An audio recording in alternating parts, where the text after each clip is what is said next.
everybody, it's Tamara from Moogly, and I'm live on YouTube today. It's the end of May 2018, and I'm coming to you today because I want to talk about blocking.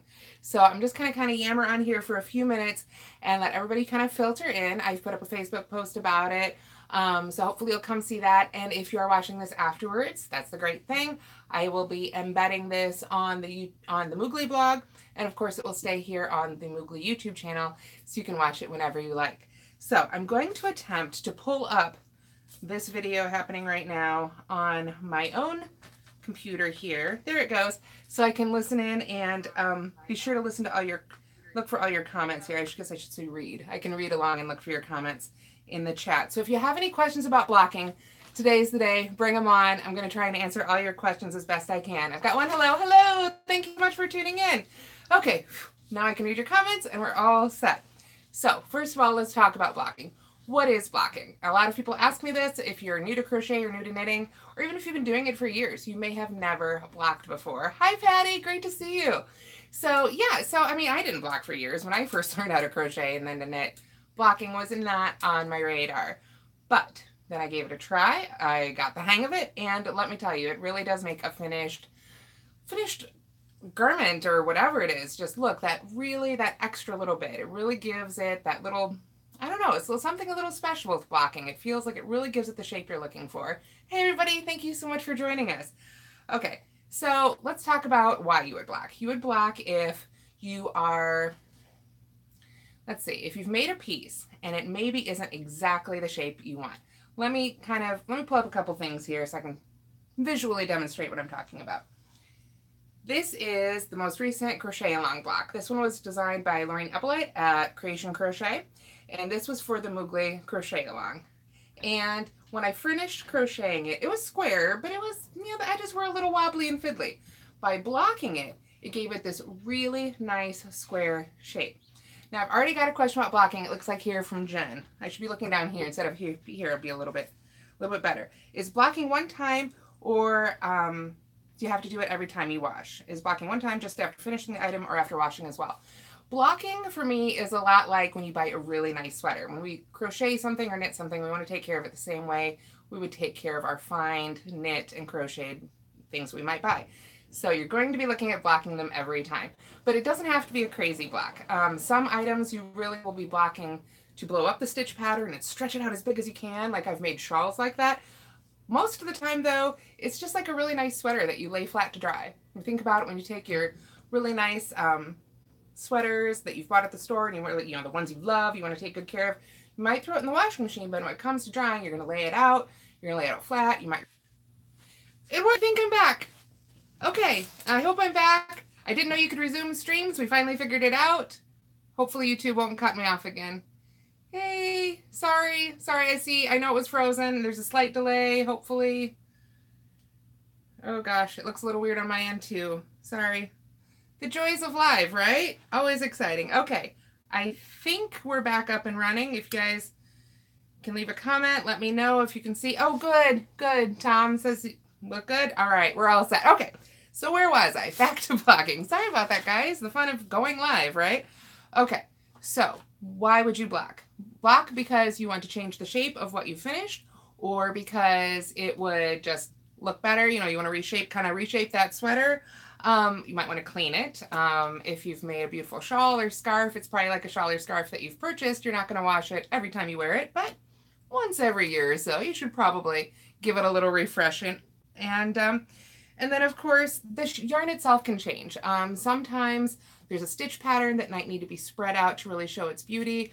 Sometimes the yarn will bloom. If it's got a lot of natural fiber in it, the yarn itself will sort of open up and change its look. And so blocking is another great way to help the yarn kind of find its way into what it's going to look like. And it also seems to settle the stitches a little bit. It seems to help them line up really nicely and just kind of set where you meant them to be. I don't know, it's a hard thing to describe, but it really is kind of a magical progress, or a magical process, I should say. So Linda, I'm sorry it's not working for you. I'm hearing you have to refresh the page. Hopefully you'll read the comments. Try and refresh the page. I will leave a comment. Refresh, please. We are live again. And hopefully that will work for everybody. Okay. So for those who can see it, we'll get back to blocking here. Okay, so when would you block? Of course, during when you finished your project, before you want to wear it or show it off is a great time to wash it. We mentioned that would be another reason to block. And then also during assembly. And let me show you what I mean by that. I have a project here that I showed a little bit of it on Facebook Live this morning. Where did my pieces go? Here we are. So this is going to be a multi-piece project, and it's, even though it's all single crochet and it's primarily rectangles, the squares were just, you know, your attention gets off, you're watching an exciting movie maybe, or talking to your kids, maybe your attention gets a little tighter all of a sudden, and then it gets a little looser later in the evening when you're relaxing. So even when you're just working simple single crochet, blocking can be a help. So you can see I've got one piece right here, and for this type of blocking, I'm using a foam board and pins, and I'll go over those a little bit later. But I've done some shaping too, and just with the pins and the board, and of course water, which we'll talk about here in a minute too, I can get that really, just sort of define the shape and get everything to lay really, really flat. So you can do it during assembly, you can do it for cleaning, you can do it when it's finished, you can do it whenever you feel like your project needs a little refreshing. So, how to do it. There are lots and lots of tools you can use, but I'm going to start with the very simplest, minimal tools required. The simplest way to do it, of course, is just like when you have a, like I said, I was talking about that purchase sweater that you might lay flat to dry. You're not going to use any tools for that. You're just going to use water, soap, whatever you usually use to wash your hand knits or hand crocheted things. I'm a big fan of Unicorn Fiber Wash. It's my favorite brand. They're available on Amazon. I've linked out to them on the blog post that's linked in the description here. And this stuff is great. They have a different label now. They've actually updated the label since I got this bottle, but it is such a huge bottle. It lasts forever. I will probably be using the one with the old label for quite some time. So that one's great if you are blocking to clean. I like to use a little bit of this in the water if I am cleaning my garment. Or if it's just one of those yarns. Sometimes you get a yarn with a lot of natural fiber in it. It just feels like it needs a little extra cleaning. That can be really great for it too. And then, like I say, it's a lot like a sweater. You can soak it in the water and then lay it flat to dry. But if you lay it flat to dry straight off of soaking it, you are going to have water everywhere. It's going to be super soaked. Sorry, I have a ton of supplies for this video sitting around my feet here. So in that case, you want to take a towel. We're talking about blocking, Kathy. Sorry, hi Kathy, thanks for joining us. And Joey, you said you use the blocking for the letter appliques. I agree. That is so important for those. If you're soaking it, so if you're something that you just soaked in water and then you want to lay flat to dry without pinning it out or anything, I would recommend that you take just a simple towel, of course, bigger towel for a bigger project, and just really gently roll your project in the towel before you block it out. And by just rolling it up like this and then just doing a very gentle press, you'll squeeze the excess water out without having to soak your bed. You know, if a lot of people will get spread this stuff out on like their guest bed or something like that, your carpet. You don't want to soak your carpet. You don't want to soak your bed. So I would just say really gently, and rolling it is the softest way to get the excess water out if you're just going to do the lay flat and dry to block. Now, then we can get to the fun tools. So let me go up just a little bit here so I can read your comments as they come in. Okay, great. Okay, so I mentioned water. Now, water is obviously important to blocking no matter what kind of blocking you're doing. I am inherently, I don't want to say lazy, but when I finish the crocheting, that's the fun part. I don't want to spend all day blocking. I'm a huge fan of just a simple spray bottle. I think I picked this one up at, I don't know, Target, Walmart, wherever. Simple, big spray bottle, though. You do want to get a big one because it can take a little bit of water if you do bigger projects. And then after I have it arranged, however I'm going to arrange it, whether it's pins or whatever, I will spray it down. Now, obviously, if I'm cleaning it, I dunk it. But if I am spreading it out, I will spray it. So, yes, Kathy, this is going to be just about blocking today. I'm trying to narrow down our focus a little bit today. But at the end, I'll talk a little bit about some giveaways going on Moogly right now, too. So, that is one method of blocking. Now, if you, like I say, if you want to invest in tools, I would say the very first tools you should probably get, besides a spray water bottle, would be the foam boards and pins. There are lots of different brands of these out there. I purchased these at a local yarn store that is actually closed down right now, and I've never been able to find this particular brand, I don't think, online. So I've linked out to a different one in my post on the Moogly blog that I think is actually probably a little bit better. The ones I've linked to are thicker, and they have the grid lines printed on them, which is fantastic because, of course, if you're blocking something to specific measurements, You have to sit there with a ruler and, you know, measure it out, blah, blah, blah. And the ones that have the grid lines built right in, super handy, right? Okay, now, if you get the boards, you're gonna need pins. And pins are when you want to stretch something out or get it to a specific shape. So there's two kinds of pins I like to use, and I've used them all, so I have to actually pull them out of a project right now. Let's see here. Now, there are the T-pins, which I think most people are familiar with the most. There we are, and you can see why they're called T-pins, right? They're shaped like a T. This one actually has some fuzz on it I was using them with a project that I actually had used glue with recently too, to pin some stuff down. So just a simple T-pin. And then the ones I really like that I buy separately, and these are on Amazon too, and I didn't put a link in the blog post, but if you follow any of the other links over there to Amazon, you can find these. These are clover forking U-pins. And that's the top. Let me turn it over here so you can see the bottom. You can see it actually has 2 points. And I really like these. It's kind of a 2-for-1, which, you know, I like to speed it up. And I just feel like rather than getting one pull point on the fabric, this gives that little, just distributes the pull a little bit. So depending, if I want a really sharp pointy corner, I might use the T-pin. If I want a nice straight edge, I might use this.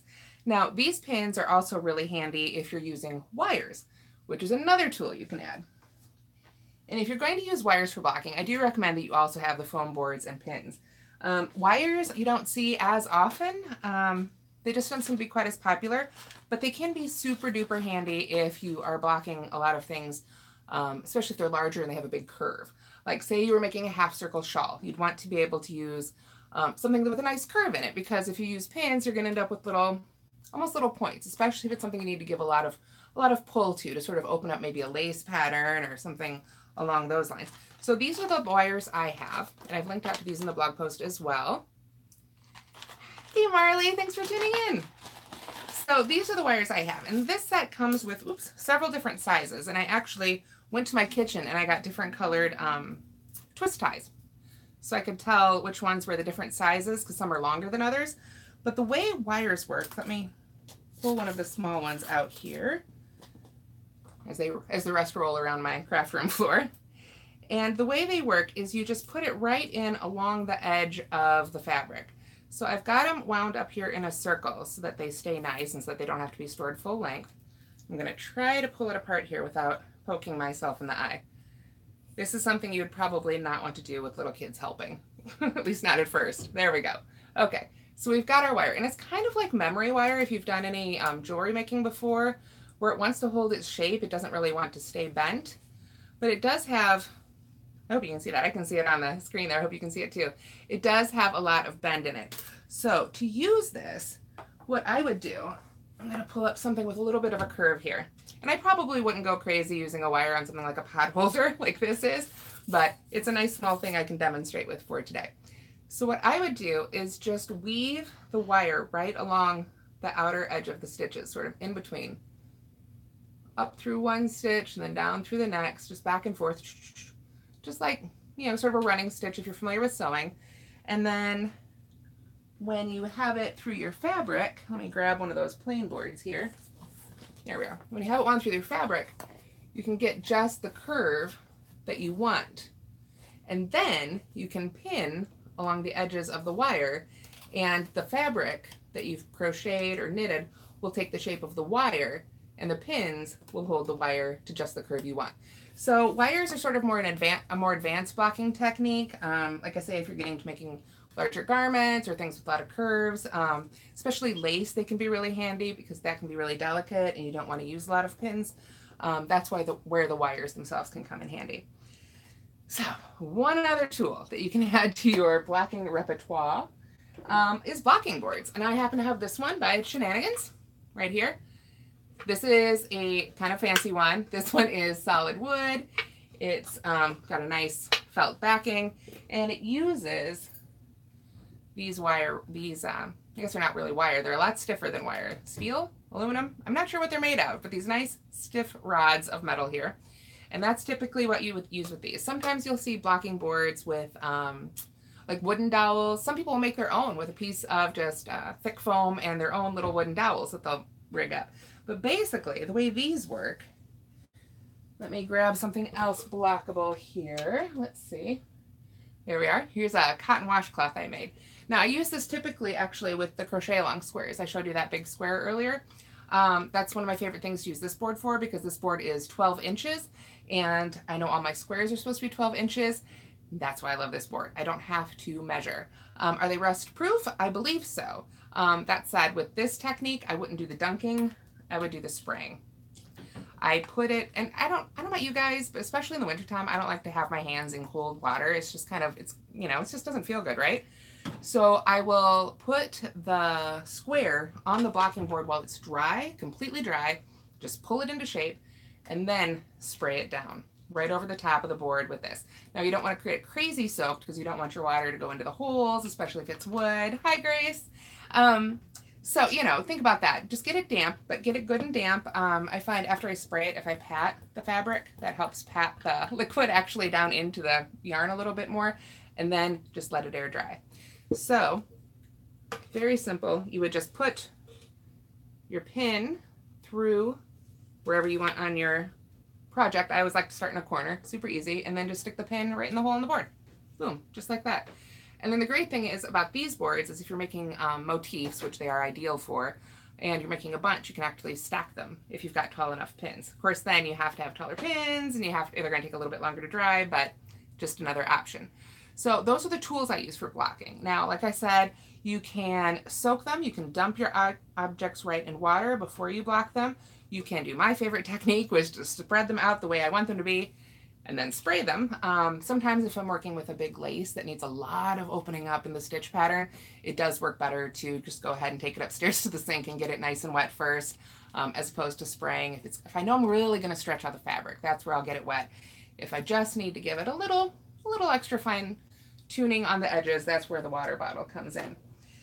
So those are the techniques. And then, did want to mention too, there is a third method of getting the water on there, and that is steaming. It's not one I've used that much myself, but I know a lot of designers who swear by it. And I even purchased a steamer, and it broke on me. It was the most highest rated steamer I'd seen on Amazon. I'm not going to name the name because I try not to leave bad reviews. But honestly, it didn't work for me. I have had better luck just using my household iron and holding that above things that I want to steam, rather than using an actual steamer for the process. I'm sure if I got one of those fancy like dry cleaning steamers, I know, like I say, people swear by those big fancy ones. I had tried to buy the little $30 jobby, didn't do the trick for me. So if you do steam, it's kind of the same thing. It's a little bit faster even than soaking and spraying, because the water will dry that much faster, of course, because it's hot. But you do have to be more careful, because irons can be heavy, steamers can be heavy, and you generally speaking don't want the surface of your iron to touch the fabric. So it can take a little longer with sitting there with the steamer or holding the iron above it, but then it's going to dry faster if you have a very humid environment, or you just need your project done a little faster, then steaming can be another great option. Steaming can also work even better if you're using acrylic. Now, I am a big believer in blocking even acrylic. You'll talk to probably some people who will say you can't block acrylic. I say they're wrong. Every year I make the crochet along squares in 100% acrylic, and I block them every time, and I swear by it. Now, if you want your acrylic blocking to stay, this is your best chance, steaming. This is where steaming works best. This is where acrylic blocking works best. If you can steam your acrylic lightly, not so much that the acrylic melts, but steam it lightly, it will stay. It will stay in shape. So that's another technique to play with. Basically blocking is like every other crochet or knitting technique. You can play with it, try different ways of doing it. Try blocking just a section of something if you feel like that's all that needs blocking. I've actually got a rug I'm working on right now. The pattern will be released Friday on mooglyblog.com for free. And I've only blocked the very last row. The very last edge was all that needed blocking. So that's blocking on my floor right now. So to block that one, I just laid it out flat and sprayed the edge with a spray bottle. I'm letting it dry on the floor, not where it's going to live eventually, but it's where it's living right now. And as it dries here, that final edge, which was the only part that was curling, is laying out nice and flat. So you'll get to see that a little bit more on Friday, and there will be a separate tutorial video for that as well. So that's just kind of an overview of blocking. I think I've covered just about all the different ways to do it. There's probably more I haven't even thought of. People get creative all the time and invent new methods. But those are sort of the basics. You've got your foam boards, you've got your wires, You've got wooden boards, and then of course you've just got a nice big section of floor or the spare bed or a towel, wherever you can find space. So yeah, that's about it for blocking. I wanted to just kind of give an overview and get a lot of questions about it. I hope that's answered most of your questions. If you guys have any more questions about blocking, please start typing. Where to get the blocking foam thing? Well, great question. Like I said, unfortunately, this particular kind, which I do like, they're okay. I got them locally at a yarn shop that is closed down. But if you go to mooglyblog.com, there's a link in the video description. I've got a link to some ones that I like the look of on Amazon a lot. The ones I've got work, so I haven't bought replacements. But the things you want to look for in the blocking boards is that they fit together. And in fact, you don't even have to get the ones that are made specifically for crocheting and knitting. A lot of people buy the foam boards. You can, the foam panels you can buy at different stores as flooring for like kids' playrooms. I've seen them near the rugs at big box stores. Any of those will work. I would only caution you to be careful. I have heard a few horror stories about once in a while those blocks will bleed their color when they get wet. So, which is of course terrible for flooring for children too, because children spill stuff all over us. So I don't know why they make them like that, but just a little heads up, you know, if you're going to block something white and you're using some cheap foam boards you got from who knows where, maybe spray a little bit of water on there in a towel and make sure you aren't going to get color coming up into your project, because that would be a huge bummer, right? I mean, that would be the worst. So yeah, I think that's about it for blocking. I just kind of wanted to cover a topic I get a lot of questions about. Can you block mercerized cotton? Absolutely, absolutely. I have yet to run into something that didn't take blocking. Like I say, acrylic's the toughest case. I don't think you're wasting time soaking them. I think the thing about blocking is doesn't just reshape. If you're trying to drastically reshape, then soaking it probably isn't the way to go. You're probably going to want to steam acrylic. But if it's just kind of to get the stitches to settle down, you know how sometimes you have to twist things up, like especially if we're making something like a crocodile stitch or post stitches where you're really sort of ruffling the fabric and moving it around a lot as you're crocheting into it, then the stitches can kind of sit funny. They can sit twisted, you know, they can sit at an angle.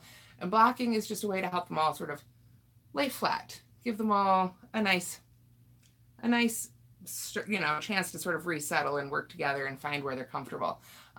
So that can work with the acrylic. But like I said, if it was a really drastic change that you need to make, then I think steaming would be the way to go. Can you block a part at a time? Absolutely. I do that all the time. Like I say, I'm working on a rug right now. I only block the final edge. I just only got that part to let it air dry. Big fan of air drying. I mean, I suppose you could use a blow dryer on this stuff, but let it air dry.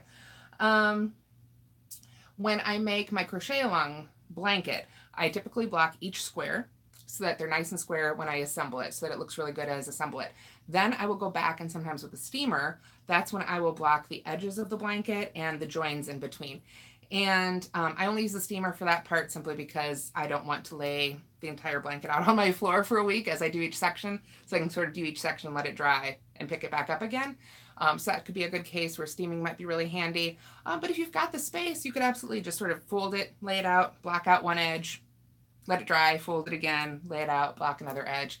And that would absolutely be a great way to do a really large project like that, where you might not have an entire room that you can lay the blanket on the floor for an entire week and let it air dry. So I don't know if anybody else has any more questions. I think that's about off the top of my head about everything I can say about blocking today, but I will definitely come back. If you do have questions, please leave them in the comments, and I will, of course, come back and answer any questions you have.